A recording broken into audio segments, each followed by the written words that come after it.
In this video, I'm going to cover two topics: daily health and environmental safety, and convenience of life. When we talk about quality of life, basic health standards matter just as much as street safety, even if tourists never notice them at first glance.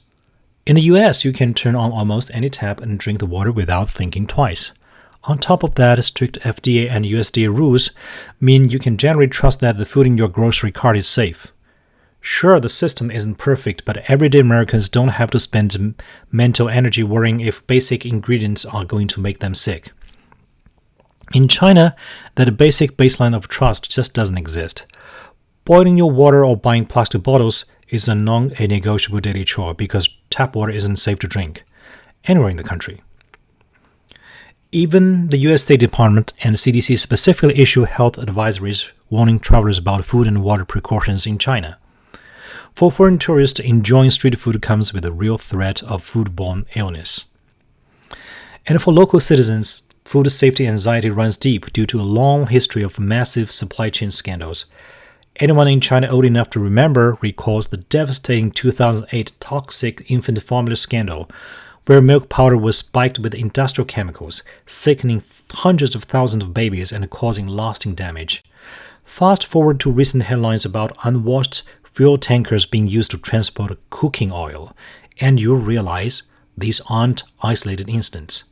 Throw in air and soil pollution, and local citizens end up paying a heavy daily tax on their peace of mind. When it comes to basic food, water, and environmental safety, the US wins, hands down. Next, let's talk about convenience of life. Now, if there's one area where China almost always wins over first-time visitors, it's modern convenience. On the surface, daily life in major Chinese cities feel like living inside a sci-fi film.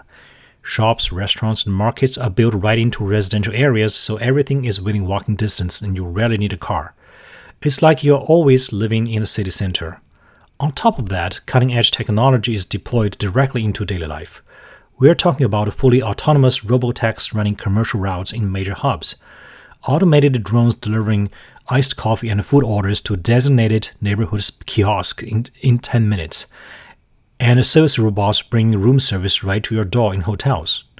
In Guangzhou, autonomous passenger drones are already taking off, offering aerial sightseeing routes right over urban parks.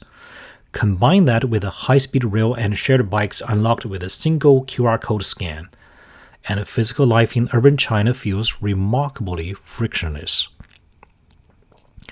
China's convenience is incredible if you operate entirely inside its closed system, but for overall users' freedom and global connectivity, the convenience in the US comes with far fewer invisible strings attached.